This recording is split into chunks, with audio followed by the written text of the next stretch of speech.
capacitados. E esses desafios não faltam. A cada dia estamos vendo muitos exemplos concretos da impossibilidade, da impotência dos Estados nacionais de resolverem aquilo a que se propõem ou a que dizem serem responsáveis. Então, esse é só um exemplo para dizer que a gente está vivendo hoje uma mudança de época. Também na parte dos valores, também no âmbito da economia. Portanto, a gente está vendo nesse item que, como Paulo Freire dizia, a educação sozinha não muda a sociedade, mas sem ela não há transformação social.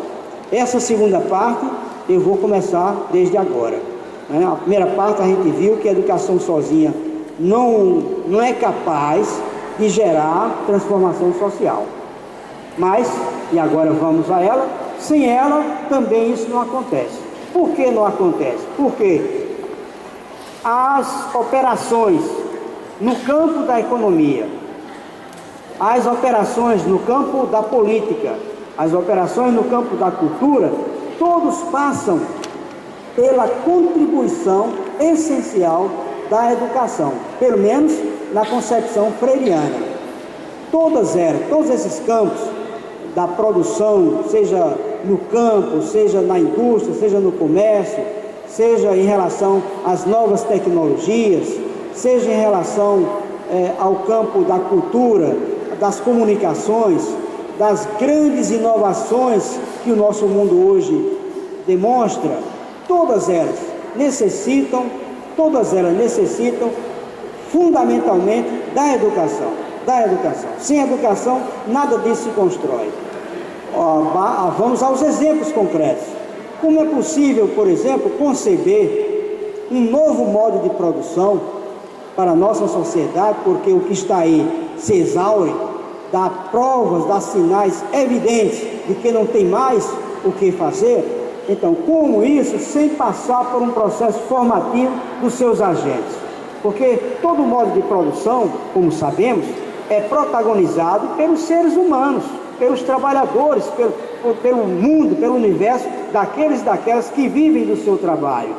Então, como esses agentes vão operar essas mudanças de que necessitamos, sem passar por um processo permanente, um processo contínuo de educação?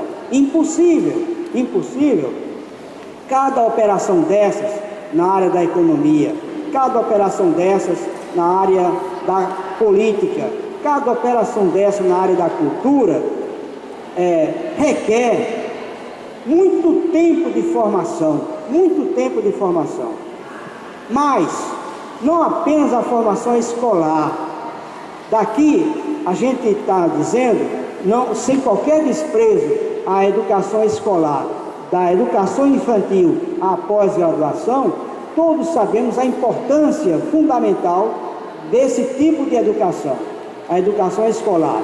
Por ela, nós passamos uns 4 anos, umas 8 anos, outras 20 anos, de minha parte, um quarto de século pelos bancos escolares, e não me arrependo, ao contrário, agradeço muito ter passado da educação infantil à pós-graduação esses anos todos. Ocorre que as transformações de que necessitamos não precisam apenas da educação escolar. Eu seria mais ousado. Não precisam principalmente da educação escolar. Há outro tipo de formação ainda mais necessário, ainda mais importante para as mudanças que almejamos do que a educação escolar. Me atrevo a dizer um pouco essa parte assim. Não para a gente desconsiderar, desprezar a importância do saber escolar, de modo algum. É para complementá-lo, é para aprofundá-lo. Afinal de contas, pelos bancos escolares passamos algum tempo de nossa vida. Durante o dia passamos o quê? Um turno, outros passam 2 turnos. Ocorre que a educação de que precisamos, ela tem que ser permanente, tem que ser o tempo todo, o dia todo dia. Daí a escola não pode dar conta dessa educação.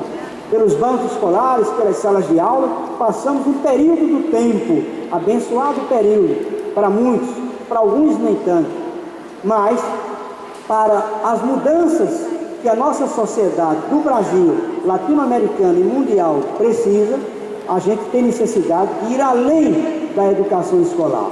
Tem que se tratar de um processo formativo contínuo, e disso vamos falar agora, né, com um desdobramento do terceiro item. Qual sociedade, qual educação?